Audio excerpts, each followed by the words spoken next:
Hey, this is Matt O'Leary, and this is part one of two honorable mentions videos I'm going to make on my favorite albums of 2022.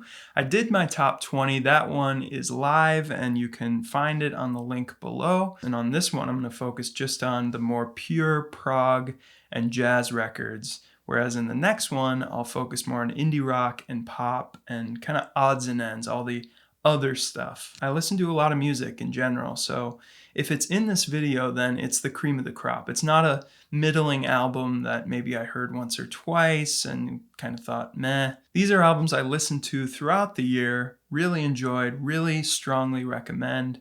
So let's get into it. Of course, with genre, there are very few pure genre pieces. Like, it's tough to pigeonhole artists because they're all of their own unique blend of things. But to the best of my ability, these are the things I consider the more pure prog or jazz rock or jazz fusion sort of stuff. This first band is one in the psych and prog realm that I really should be more familiar with, but I just got to know this year.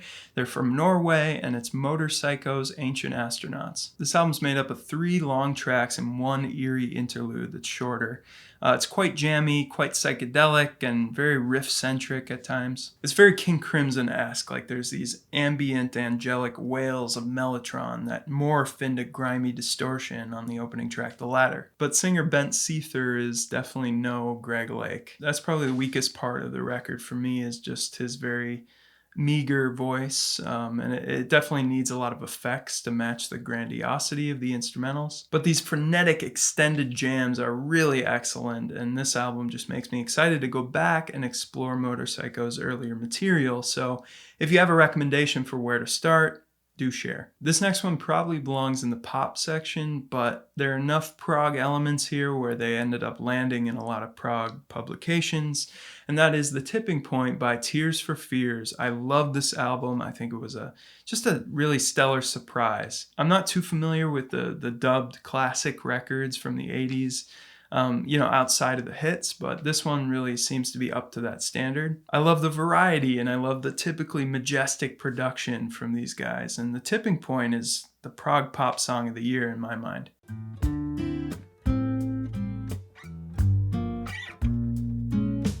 Rivers of Mercy is a ballad from heaven. That thing is just praise hands. A band from Beijing caught my attention this year with some surf rock meets psych rock meets kind of spy movie sort of thing, very reminiscent of Khruangbin. It's Sleeping Dogs with Blunt Razor. These are such beautiful recordings. They're so groovy. The drums and bass sound resonant and thick. And listen to the song Finger of Mimir. That has one of the meatiest saxophones. Again, if you like Khruangbin, if you like Orion's Belt, that's another one of my favorites in this genre. Then you can't sleep on Sleeping Dogs. Next up is another band I'm sort of new to, and an album that I just listen to constantly while working. It's King Buffalo's Regenerator. This is a supremely listenable hard rock album that just has these hypnotic, up-tempo, repetitive grooves, a lot like the band Grails. But with a little bit of stoner rock, a little space rock in the mix. At least instrumentally, it's kind of a cleaner and more stadium-filling version of Baroness. It didn't end up making the top 20 because I felt it was a bit simplistic, just melodically and harmonically, but it's still a great record. It's very easy to just throw on and listen to over and over again. Extremely well executed, too. Just what they were going for. They had this vision, and they just really nailed it. Fernando Perdomo put out an album this year, the 4th in his series Out to Sea, which this guy is a very prolific progressive rock guitarist and studio musician who's been on so many albums. It sounds like Camel. Like, if you like Camel, then you'll like this. This is instrumental prog, not overly complicated, but gorgeously composed with these earworm melodies that really stick with you, and a classic 70s instrumental palette. And the cover is from Paul Whitehead, who did the early Genesis records, Trespass and Foxtrot and Nursery Crime. Next up, we got some jazz conservatory kids who were produced by the bassist from Jagged Jazzist. This one is called Seasons by WIZRD, and that's WIZRD. I don't know why this is the band name. I feel like there are so many WIZRD band names out there, so they're gonna get lost in the shuffle, but hey, you know, go for it. The album cover pretty much tells you what you're gonna get. You know, this is dense prog. It's very heady, but it's very fun. It's kind of an explosion like you see here. With a lot of retro building blocks to the sound, but also a lot of modern touches like psych pop bands like Tame Impala or something. And on the jazzier side, bands like Sid Arthur or Needlepoint. The vocals really sound like Needlepoint. It's probably that Norwegian accent. The opening track gives you a little symphonic prog. It gives you a little touch of Canterbury. It's kind of a mild blend of Sid Arthur and Yes with those sumptuous vocal harmonies. Then you get a punch of some more proggy, heavy hitting, mathy, kind of angular stuff on the songs Free Will or Show Me What You Got. The song Spitfire sounds a lot like Deep Purple, but it's not quite as straightforward as that. It's all got a little bit of a quirky jazziness to it. If I had a little more time with this one, it might have risen a little bit on the list, but I'm just stoked about the range of influences these guys are pulling together, especially on a debut album. It's really well done. It sounds coherent. It sounds like they have a sound already. So yeah, just excited about them. All right, gonna go a little more rapid fire with the next handful. So the next one is from a band called Birth, and the album is called Born. These guys have a really classic retro sound. It sounds like the early 70s, you know, not when prog got a little more advanced into the mid 70s, but like those early kind of rough around the edges, late 60s to 71, 72 type of years. It's a little bit paint by numbers as far as prog goes. The vocals sound very similar to a lot of others, but I really did enjoy this one. I thought the songs were pretty solid, so worthy of inclusion. As well as the new Elder album, Innate Passages, which is a lot like Motorpsycho. It's got that kind of hard rock thing, that stoner rock thing going on.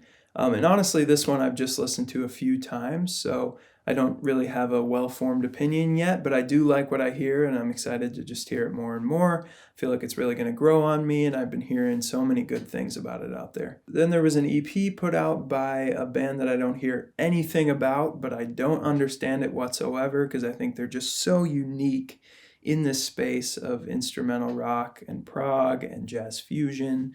And world music. This is a band called House of Waters with Where I Wander. Okay, you got drums, you got 6-string bass, and you have hammered dulcimer. Need I say more? Also want to shout out the new Mars Volta album, which, who expected this? I mean, it's so adventurous, it's so poppy and fun and infectious, and I didn't really resonate with the whole thing as an experience, but I definitely love a few tracks in there, especially the singles are just, man, so good. I also got to shout out a band called High Teleo Orchestra, which was totally out of left field. Had no idea about them, totally surprised, and thank you to Notes Reviews for showing me this band. It really reminds me of the album California by Mr. Bungle, which is one of my favorites. It's got kind of that carnival aspect to it, but very bizarre record. Just an oddball, to be sure, and difficult to explain, so I'm not even going to attempt it beyond that. I also really enjoyed the new Michael Romeo album, which really isn't my bag usually, but the singer in particular has just a powerhouse voice, and he's very young, just brings a lot of fresh energy to this sound from this guy. Okay, well, that's all I can think of right now, so I think we're going to wrap it there, but I'd love to hear of anything that I missed. I'm very well connected and listen to a lot of prog reviewers out there, so I've heard a lot of those albums, but especially on the jazz side, especially with jazz fusion, I'm looking for some jazz heads out there who can turn me on to some new stuff. So do throw it below, and I'll be sure to listen again. And that's it. Please like this video to help me out. Please comment. It really helps with the algorithm. Of course, subscribe, and as always, thank you so much for watching.